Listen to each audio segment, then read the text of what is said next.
اکابر علماء نے اس سخت لمحات میں مولانا فضل الرحمان کا ساتھ کیوں نہیں دیا؟ تو یہ آپ کو جو اسلام آباد میں بڈھے بڈھے یہ جانور نظر آ رہے ہیں؟ آپ اکابر کس کو کہتے ہیں؟ سندھ کے حضرت اقدس عبد الصمد حال جیوی سے بڑا کوئی بھی نہیں ہے پورے سندھ میں، اور مولانا عبد الکریم بیر شریف سے سندھ میں کوئی بڑا نہیں، ان کے بیٹے سائیں مجیب صاحب، سائیں عبدالعزیز صاحب، یہ سارے کے سارے ہیں، یہ سب کچھ آئے۔ ہم لوگ چھولے بیچتے کیا؟ ہم لوگ چھولے بیچتے؟ ملا ہی تو ہے، ملا ہی تو ہے۔ اگر کوئی نر ملا آپ کو نظر آ رہا ہے تو ہم سے بات کرا دیں، نر ملا اگر آپ کو کوئی نظر۔ باقی مولانا فضل الرحمان ابو بکر بھی نہیں ہے، عمر بھی نہیں ہے، عثمان بھی نہیں ہے، علی بھی نہیں ہے، کروڑوں فضل الرحمان جمع ہو جائے ابو بکر کے جوتے کے خاک کے برابر نہیں، لیکن کروڑوں عمران خان جمع ہو جائے فضل الرحمان کے جوتے پہ۔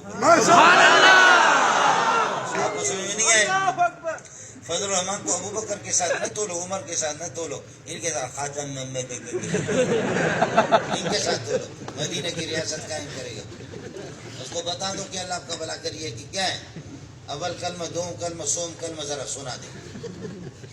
لفظ خاتمین جس کے منہ سے، فضل الرحمان کوئی معصوم نہیں ہے، لیکن آپ جیسے لوگ بزرگوں کی کرامات سے انکار کرتے تھے، معجزات سے لوگ انکار کرتے تھے، آپ مجھے یہ بتاؤ کہ اتنے نیب والے، اتنا فلانے ادارے، اگر فضل الرحمان کے کھاتے میں 1000 روپے بھی ان کو مل جاتا، خدا کی قسم اس کو بھی اڑا دیتے۔ ایڑی چوٹی کے زور لگایا، کوئی خرد برد کا قسم کو ملا نہیں۔ اور مولا نے بتایا کہ میرا کوئی وکیل نہیں ہے، کوئی بھی کورٹ میں مقدمہ دائر کرو، میں خود اپنا مقدمہ جا کر لڑوں۔ اور یہ